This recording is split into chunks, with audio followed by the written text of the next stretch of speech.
I mean, look at this table. Like, you have access to all this stuff. This like weird fruit orgy, this sweaty fruit orgy is available to us. The good stuff is out there. Good stuff is out there. Good stuff is out there, but you just have to hunt for it. You have to like want to find it. You have to first off, you have to know that it's possible. I didn't know. I suspected.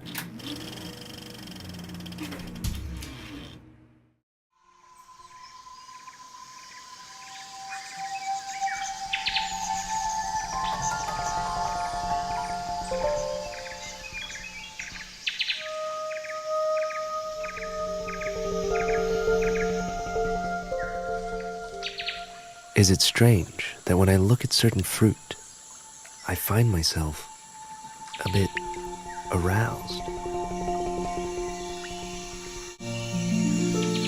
Almost like it's trying to seduce me.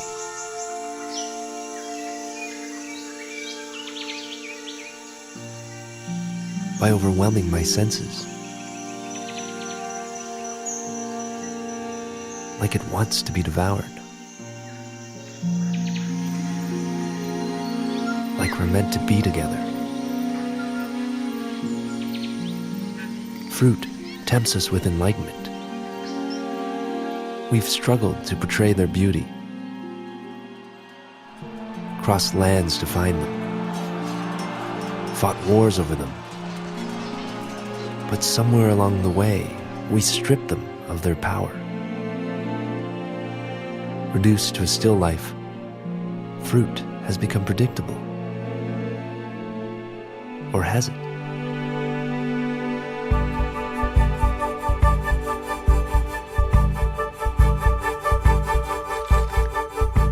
My name's Young Chang. My name's Adam Gollner. And we are the Fruit Hunters. We're the hunters of the fruit hunters. We're the people who write and make movies about the fruit hunters. The thing about fruit collecting is that there's no end. And if you have friends overseas and they'd give me a call tomorrow, I'm on the plane to France. Before long, it became an obsession, and I was no longer a normal person.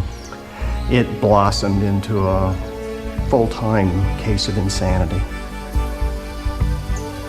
Oh man, you know, when I started out in this whole thing, I was just like, I'm a filmmaker.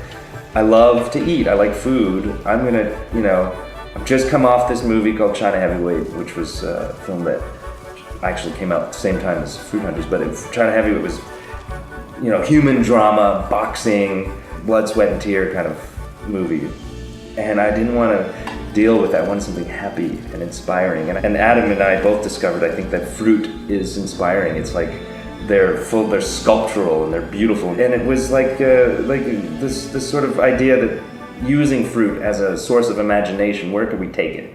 Where could I take it as a filmmaker? The fruit world is a world of, it's the marketplace. Yeah. Before the stock market, It was the fruit market. it was the fruit market. It's where people were executed publicly. It was where justice was dealt out. Exactly. Shall we go to this one here? Yeah, let's do it. The key thing about when you're approaching a documentary film is you need to find the right subjects. You need to find characters. And in documentary, I think a lot of the terminology we use is similar to feature filmmaking. We're casting, you know, we're looking for characters, we're looking for storylines and narrative arcs. For me, it was always a little bit sprawling and difficult. Aside from the pressure of having to adapt a book that a friend of yours wrote and do it justice, there was also the challenge of trying to, you know, siphon down all the content of this world of fruit, which is essentially like making a movie about nature. I did feel that I needed to try to make something that would stand alone and with your book. And that was difficult. I know that when I was making up the Yangtze, it was much more of a kind of a soul-searching journey, and I spent all my time along that river, and there was time to think about things and try different things, but this one we had to really hone in on the characters we were following, and it was amazing. I learned a lot in the process as well. Yeah, well, you did it. We did it, and fruit is the source of it. Filmmaking is all about collaboration, and it's not fair to say like, oh, and then I had this idea to do this. Using the I statement is difficult, I think, when you're making a film, because it's highly collaborative. From the inception to the post-production, there's like 1,000 people involved. And you lean on them for their creative input. And Adam as well, during the adaptation process, he was integral in consulting and helping us figure out ways to tell the story. Best fruit I ever ate. You know, people ask that question, like, what's your favorite fruit? It's such a rookie question. What's your favorite fruit? Yeah, it is a rookie question. It's not about the favorite fruit. It's about that moment, right? You're searching for that eternal, unknown moment, as you describe in your book. It's about entering the eternal now. The eternal now. That's what happens when we get together. You get fruit and people that love fruit together, and it's gonna be wild. It's gonna be unforgettable. Shall we? Yeah.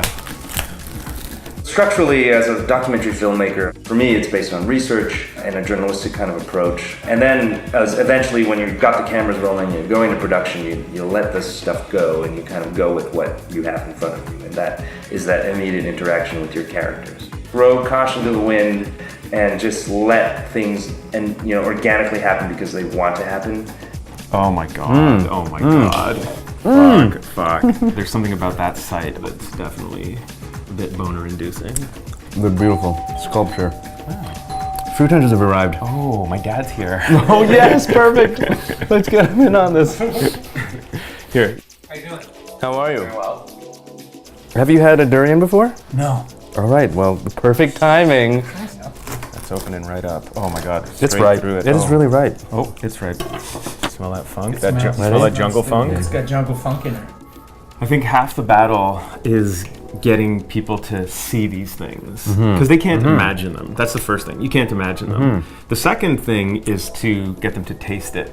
Because if you taste these things, you're sold. You get it. You're like, oh my god. Wow. It's do you like think? fried ice cream or something, you know? There you go. Yeah. I like it a lot. It's got a fried taste. Isn't it funky? Yeah. It is amazing. amazing. It's genius. And it's so soft. It's so... It's custardy. wow, it's like custard. Look at that. And it's one of the old philosophical problems of how do you describe a sense to somebody who hasn't experienced it empirically for themselves. Like, you really can't describe the taste of a pineapple to somebody. You have to eat the pineapple. The tragedy of fruit consumption in North America is often that you go to the supermarket, for example, and all you find are the common varieties of the 5 things, the apple, the pear, the banana. If you really want to blow up the issue, it's sort of like humans have gotten so good at making fruit so perfect, right? Because it is this collaboration, this cooperation between fruit and human, where we created and crafted fruit and made it taste better, look better, brighter, more colorful. But as a result, we've sort of created this saturated this world of fruit so that all you have are just 5 varieties of the perfect fruit that doesn't taste right. But fruit it really isn't about that. Fruit is all about this kind of thing, this platter of unusual tastiness that you can't find anywhere else. Like there's a problem where I think at the source of it all, we've forgotten what it means to be fruit hunters, because we all have it in our hearts. It's sort of we're wired to be fruit hunters, and I think maybe something we do in the movie and in your book is try to find that reconnection, to be able to open up that locked away innate connection that we have with appreciating fruit. May the fruit be with you. Always. That's perfect. That's fucking delicious.